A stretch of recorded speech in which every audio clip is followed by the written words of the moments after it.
Hi guys, my name is Mila, welcome back to a new video, and today we will talk about the 1.16 update. The update finally arrived a couple of days after some portion of the Android players got it, and I waited to make a video until today, so I had my own recordings and I had the full info for a complete breakdown. First of all, probably the most important one would be for iOS players. Finally there is a fix for the online racing, and I also heard some people telling me that Droid is a little bit smoother now.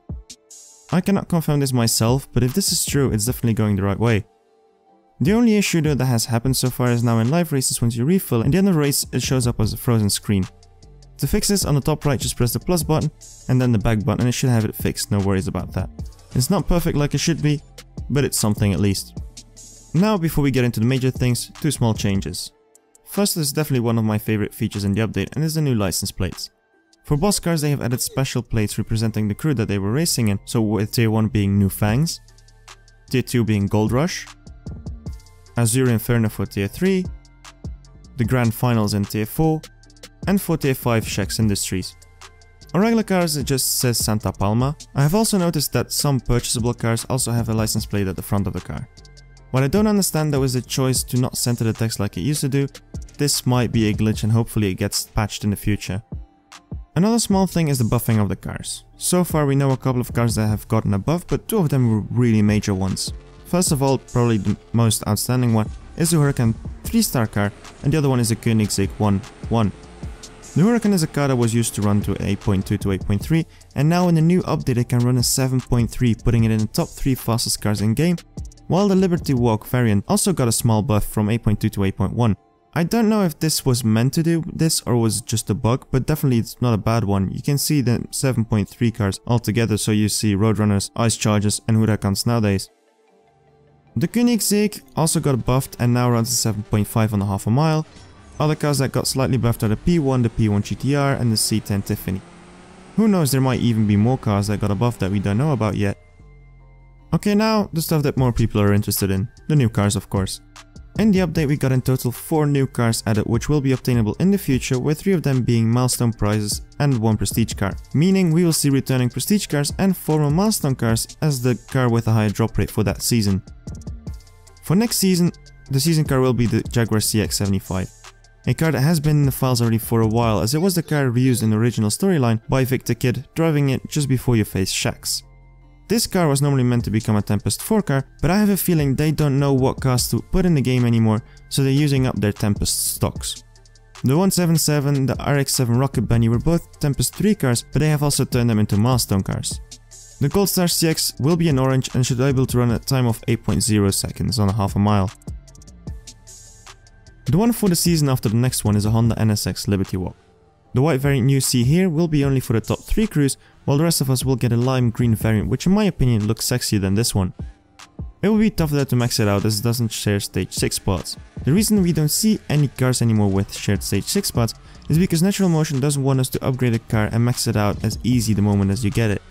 So to max it out you'll need separate stage 6 spots, but when you do max it out it can run at 10.659, which is one of the fastest tier 4 cars in game. The last added milestone car will be the Veneer Super Sport, and to be honest I did not see this one coming at all. It's basically the follow up for the Lycan and I'm stoked to get my hands on it.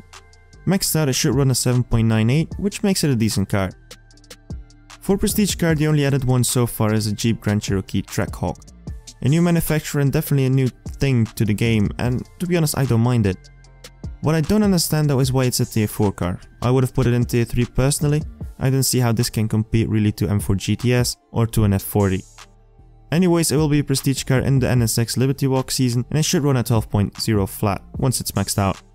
Another car that got added but not as a prize is the Zenvo ST1, and it will come in the form of a flash event. That means that the car will only be able with paying cash. To be honest, it's a gorgeous car and it can run 7.4 maxed out, but maxing it out won't be easy as it's a new manufacturer, so good luck getting those fusion pods unless you're gonna put diehard money in those crates, and of course that bill will go up and up and up. It will basically be a Roadrunner 2.0. So if you really want to get it, you can surely buy it. Just be sure if you buy it you know what you get yourself into. Last but not least, and probably the biggest part of the update, the Ferrari 70th anniversary finale. The finale brings 3 new events. First off is the GTC for Lusso only event, basically like all the other Ferrari events that we had, 30 races with 10 gold keys to win at the end. The second event is a little bit more interesting and more intense as well. It's a 100 races event where you will need all the 5 of the 70th anniversary Ferraris to unlock the La Ferrari Aperta at the end.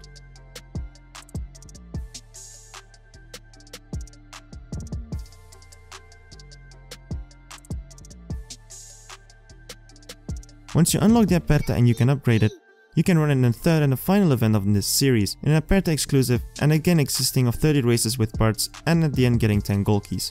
Pre-update, the Aperta was rumored to be the new king of tier 5 with a 6.9, but it seems it has been nerfed to 7.7 on the dyno time. If you don't have the cars yet, you can buy them in a bundle, which is about 50% off of the total price if you would buy them separately, but to be completely honest, it's not worth paying up for all those cars if you don't have them already. The reason to this is you will have to upgrade all those cars quite a lot to be able to be competitive in this event to unlock the car. You would need approximately 500 fusion parts and around 30 to 35 million cash to upgrade them all to just unlock a car, so the Ferrari Aperta, which you don't even know if you will get all the parts of it immediately, or it might even take a year to get that final stage 6 part. And all the other Ferraris will just end up as dust collectors anyways. What I do like the most about this is definitely the special track for this event. When I see it, it just makes me think of Monaco or West Coast for some reason, I don't know why. It's something fresh and different. It's a shame though that people who don't get the cars actually won't get to see this. I just hope in the future when special tracks are added with such high detail, such work put in it, it should be made more public so more people can actually enjoy this amount of work.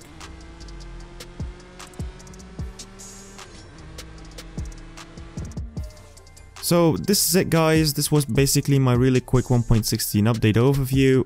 As you guys saw, it doesn't contain Tempest 3, so most likely will come in the next update, and next update won't be sooner than in the next 5 to 6 weeks. Hopefully the devs stick to their word and it will be coming in the first quarter of 2018 and it will be included in the 1.17 update.